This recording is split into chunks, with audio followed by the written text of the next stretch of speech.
बिस्मिल्लाहिर्रहमानिर्रहीम। अस्सलाम वालेकुम।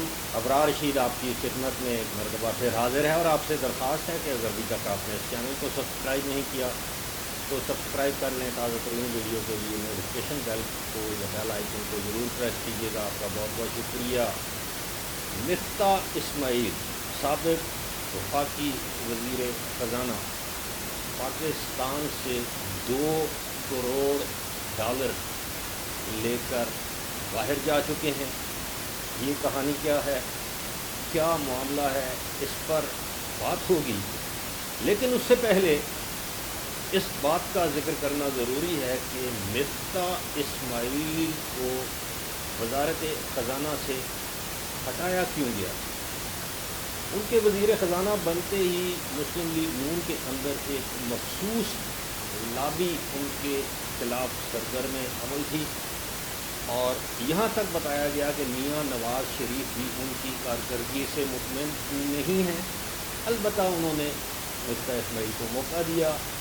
आपको याद होगा कि एक से ज़ायद मरतबा वज़ीर आज़म मियाँ शहबाज शरीफ ने मिफ्ताह इस्माइल की तारीफ़ें की और कहा कि वो मुल्क की मईशत को गर्दाब से या भंवर से निकाल लेंगे। बारहा वो कहते रहे कि ये इकॉनमी को संभाल लेंगे। इस दौरान जब मिफ्ताह इस्माइल ने कुछ ऐसे इक़दाम किए जिससे मुल्क में महंगाई बढ़ने लगी तो आपको याद होगा कि मरियम नवाज़ के वो ट्वीट्स जिसमें उन्होंने शदीद तनकीद की थी। इसी के साथ साथ वफाकी काबीना में भी मिफ्ताह इस्माइल के ख़िलाफ़ एक मखसूस ग्रुप जो था वो सामने था। उनकी आपस में नोक झोंक होती रही। अलबत्ता आपको ये भी याद होगा कि वज़ीर दिफा ख्वाजा मोहम्मद आसिफ खुलकर मिफ्ताह इस्माइल की तारीफ़ें या दिफा करते नज़र आए। अब ये जो मामला है $2 करोड़ लेकर वो मुल्क से फ़रार हो चुके हैं। उनके अहल खाना साहब के ये एक इंडिया से एक जहाज़ आया था, जिस जहाज़ में ये सवार हुए उसकी तहकीकात हो रही हैं। उस खबर पर मैं आता हूँ और ये बड़ी आप ये समझ लें कि तहलका खेज़ खबर है। लेकिन साथ ही मिफ्ताह इस्माइल के बारे में ये कहा जाता है कि वो एक टेलीविज़न टॉक शो में थे। जब वक्फा हुआ तो उन्होंने उस टॉक शो के मेज़बान यानी एंकर से ये कहा, ये उन दिनों की बात है जब मिफ्ताह इस्माइल को वज़ारत ख़जाना से अलग किए जाने की बातें की जा रही थी कि उनसे वज़ारत ख़जाना ले ली जाएगी। और मिफ्ताह इस्माइल ने उस एंकर से कहा कि जनाब इनका बाप भी मुझे वज़ारत ख़जाना से निकाल नहीं सकता। उसकी वजह यह है कि मैं जनरल बाजवा का नामिनी हूँ। GHQ की तरफ से मेरी नॉमिनेशन आई है और मुझे GHQ या जनरल कमर जावेद बाजवा ने वज़ीर ख़जाना बनवाया है, लिहाजा इनका तो बाप मुझे नहीं निकलवा सकता।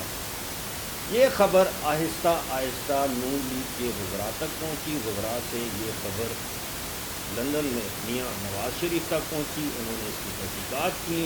अपने तौर पर अपने कुछ काबिल एतमाद मुस्लिम लीग नून के रहनुमाओं से कहा। उन्होंने एंकर से पूछा तो उसने कहा कि बिल्कुल ऐसा ही हुआ है। जिसके बाद मिफ्ताह इस्माइल को वज़ारत ख़जाना से हटाने का फ़ैसला कर लिया गया और ये इसहाक़ डार की वतन वापसी और उनकी वज़ारत ख़जाना का कलमदान उनको सौंपने का फ़ैसला हो चुका है। अब ये 18 अगस्त की बात है। इसी साल कहा यह जाता है कि भारत के शहर हैदराबाद से एक चार्टर्ड जहाज़ कराची आता है।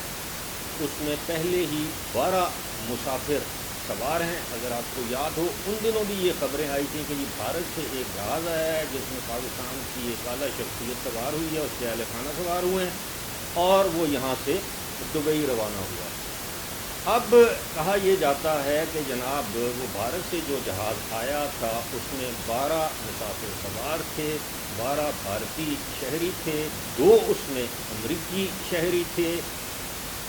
कराची एयरपोर्ट से जो लोग उसमें सवार हुए उसमें मिफ्ताह इस्माइल और उनके अहले खाना शामिल थे। 12 ट्रॉली बैग्स थे जिनमें से 4 जो बैग हैं, 8 जो ट्रॉली बैग्स हैं उनकी तलाशी ली गई, यानी ASF ने तलाशी ली, लेकिन 4 یا 6 ایسے کارٹن تھے جن کی تلاشی نہیں لی گئی، اور یہ جہاز میں سوار ہوئے اور یہ دبئی چلے گئے۔ اب اس پر سینٹ کی ایک قائمہ کمیٹی قائم کی گئی ہے جو یہ تحقیقات کر رہی ہے۔ گزشتہ روز سینٹ کی اس قائمہ کمیٹی میں ڈائریکٹر جنرل ASF یعنی ایئرپورٹ سیکورٹی فورس کو طلب کیا گیا۔ انہوں نے کہا جی بالکل یہ بات درست ہے کہ مفتاح اسماعیل کے اہل خانہ اس جہاز میں سوار ہو کر گئے تھے، اسی طرح کے ٹرالی بیگ سے کچھ کی تلاشی لی گئی ہے، کچھ کی تلاشی نہیں لی گئی، وہ سیل تھے۔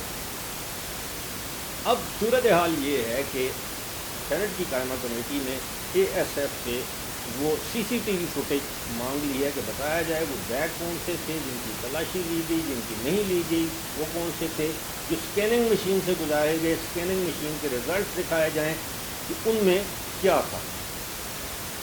واشنگٹن DC یعنی امریکہ میں ایک سینئر جرنلسٹ ہیں جن کا نام ہے شاہین صاحبائی، انہوں نے یہ دعویٰ کیا ہے کہ مفتاح اسماعیل ان جو کارٹنز تھے بیگ تھے ان میں $2 کروڑ لے کر ملک سے فرار ہوئے ہیں یا ملک سے اس وقت گئے تھے۔ یاد رہے کہ مفتاح اسماعیل اس وقت تک ملک کے وزیر خزانہ تھے۔ مفتاح اسماعیل کا شمار پاکستان کے چند بڑے صنعت کاروں میں ہوتا ہے، اور پاکستان میں یہ کینڈیز اور بسکٹ شسکٹ اس طرح کے بنانے والی بڑی کمپنیوں کے وہ مالک ہیں، اور ویسے بھی وہ کروڑوں یا اربوں پتی ہیں۔ مفتاح اسماعیل کوئی معمولی انسان نہیں تھے، لیکن کیا یہ بات درست ہے کہ مفتاح اسماعیل اس وقت جب پاکستان میں ڈالرز کی انتہائی قلت یا شارٹیج تھی، پاکستان سے $2 کروڑ لے کر یہاں سے دبئی گئے اور دبئی منتقل کیے؟ اب صورتحال یہ ہے کہ چلے اگر پاکستان سے وہ اپنے اختیارات، تعلقات، اثر و رسوخ استعمال کر کے ڈالر پاکستان سے لے بھی گئے تو کیا دبئی میں ایسے کوئی قوانین نہیں ہے کہ دوسرے ممالک سے اتنی بڑی مقدار میں ڈالر یا فارن کرنسی آئے اور اس سے پوچھ گچھ نہ کی جائے؟ بینکنگ چینلز کے ذریعے تو نہیں آئی۔ یہاں پر میں آپ کو یہ بھی بتاتا چلوں کہ UAE اب دنیا کے ان ایسے ممالک میں شامل ہے جو کہ فیٹس کی گرے لسٹ میں ہے۔ اس کی وجہ یہ ہے کہ منی لانڈرنگ بہت زیادہ جو ہے وہ دبئی کے ذریعے ہوتی ہے۔ دنیا بھر کا کالا دھن دبئی میں جمع کیا جاتا ہے اور پھر وہاں سے آگے پیچھے کیا جاتا ہے۔ جس طرح پاکستان کے بہت سے جو منی لانڈرنگ کے کیسز ہیں اس میں بھی دبئی کا نام آتا ہے، چاہے وہ یہ جو فارن فنڈنگ والا جو کیس ہے PTI کا وہ ہو، کوئی بھی کیس ہو، اس میں دبئی کا نام ضرور آتا ہے۔ اور اب UAE کے اوپر کیونکہ ظاہر ہے دبئی ایک شہر ہے، ایک ریاست ہے UAE کی، اور UAE کے اوپر بھی اب پیٹس کی وہ تلوار لٹک رہی ہے۔ یہی وجہ ہے کہ اب دبئی یا UAE میں بھی منی لانڈرنگ کے قوانین، منی لانڈرنگ کے حوالے سے قوانین کو سخت کیا جا رہا ہے۔ گزشتہ 1 سال کے دوران متعدد لوگوں کو منی لانڈرنگ کے الزامات میں جیل کی سزائیں سنائی گئی ہیں، ان پر جرمانے کیے گئے ہیں۔ کچھ لوگوں کی جو اس وقت UAE میں موجود نہیں ہیں ان کو واپس لانے کے لیے انٹرپول سے رابطے کیے جا رہے ہیں۔ لیکن اگر تو یہ خبر درست ہے تو پھر مفتاح اسماعیل کے خلاف کارروائی ہونی چاہیے منی لانڈرنگ کے حوالے سے۔ اس حوالے سے چاہے UAE کی اتھارٹی سے رابطہ کیا جائے یا کسی اور سے رابطہ کیا جائے، لیکن ایک بات طے ہے کہ مفتاح اسماعیل اپنے اہل خانہ کے ساتھ اس چارٹرڈ جہاز پر گئے ہیں اور بہت زیادہ سامان لے کر گئے ہیں، اور اطلاعات یہ ہیں کہ مفتاح اسماعیل اب بھی پاکستان میں موجود نہیں ہے۔ لیکن بات یہ ہے کہ کیا ان کو پاکستان واپس لا کر انصاف کے کٹہرے میں کھڑا کیا جائے گا یا نہیں، یہ وقت بتائے گا۔ فی الحال مجھے دیجیے اجازت، خدا حافظ۔